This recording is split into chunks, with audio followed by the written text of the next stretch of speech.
What is your expectation relative to KD playing tonight in Game 5? Yeah, Greeny, we do the boardroom together, and I was actually with KD last night, and I will say this. Regardless of whatever side of the coin that you're on about Kevin Durant, about him being emotional or barking back to people on social media, if you're a real hooper, you know that KD is one of the most ruthless competitors you'll ever meet. I mean, this is a guy back in 2014, I randomly found myself in a pickup basketball game with him at Rucker Park, and he's competing every play on a street ball court. The one thing you know about Kevin loves big challenges, Greeny. He loves the big stage. And for him to be dropped back into Game 5 of the NBA Finals is a monumental thing. I would be shocked if we did not see KD on the basketball court tonight. Now, I'm neither confirming nor denying. This is up to the Golden State Warriors about how they want to do this. But if KD is not on the floor tonight, I will be shocked. How about that? Yeah, I understand what you're saying there. It really does feel as though it is setting itself up for him to step in and a chance to be an extraordinary hero. DJ, let me turn to you quickly on that thought. With KD coming back, if indeed he does play tonight, what, as a coach, what is your expectation as far as how they could use him? Well, what I would do as a coach, I would play him in short spurts in the first half, 2-3 minutes at a time. Let him get his bearings and footing up on him, and then going into the second half, I'll let him come to me and tell me how much he can go in the second half, and I'll just go by that to see how I'll play him and what positions I put him in offensively. Jay, Will, what can you tell us about that as far as, let's say he is playing tonight, what can you think is a realistic expectation for what he can do, having now missed 33 days? Look, we're still talking about the best scorer in basketball, guys. Let him go. Let him go. Let him play. This is why you were built.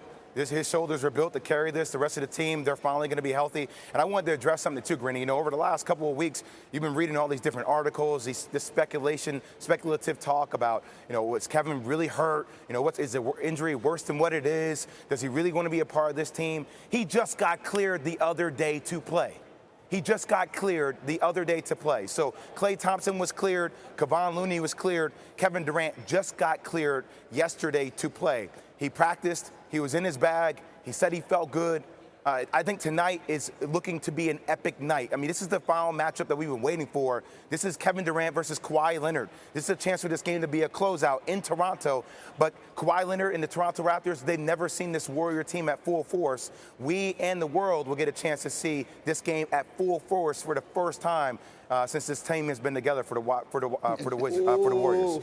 Jay Will, boy, I can't wait to see it because I'm telling you I'm getting excited about it, DJ. Listen, that's what it's about.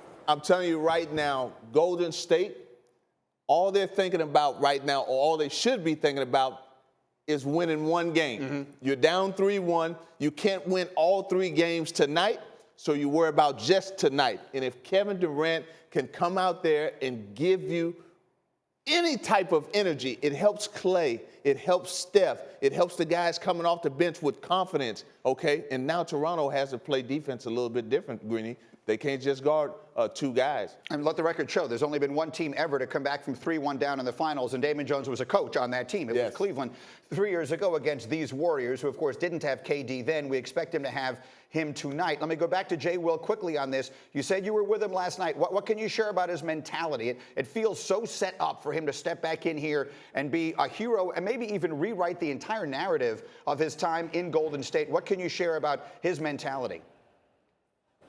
I said before, I'm sitting there saying, all right, tomorrow's Game 5. I'm nervous. I'm thinking about it.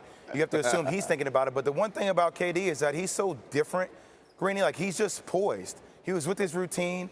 He's just thinking about playing basketball. Like it's a hooper. And my thing is to have that poise going to a Game 5. You combine that now with the Klay Thompson that played extremely well in Game 4. You combine that with the Stephen Curry in Game 3 that dropped 47 points. It doesn't put as much pressure on Boogie. We got 4 perennial all-stars here on this team. And you got Draymond Green that can fit in as the best utility piece. So this team finally at full strength, it might be difficult for them to find their rhythm. But think about the weapons they will have on the floor.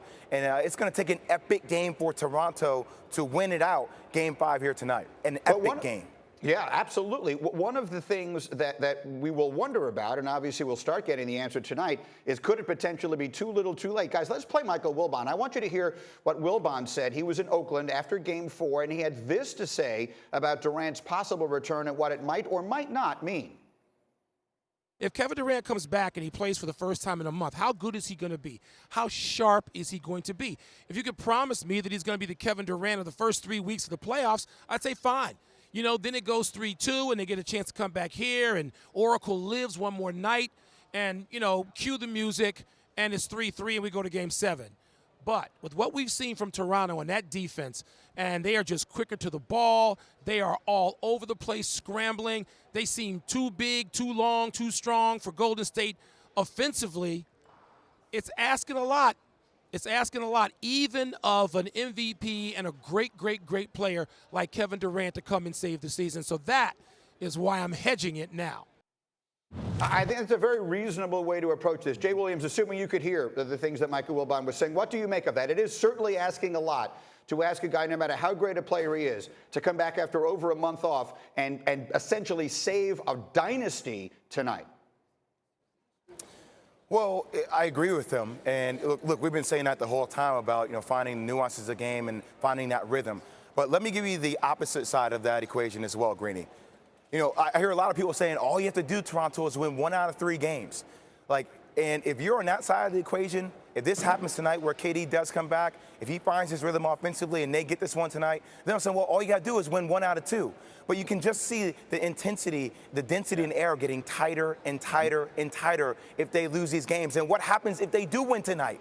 Then what happens if they do go back to the Bay and they win that as well? We've seen this happen once with the 2016 champions for the Cleveland Cavaliers. Damon, you're on that squad where all of a sudden momentum can change, and having Kevin Durant on the court tonight could allow that potential change to occur live in front of our eyes. It's actually fascinating because DJ, again, his involvement in that run involving the Warriors, they came from 3-1 down themselves against KD and OKC, in the Western Conference Final to make the NBA Final.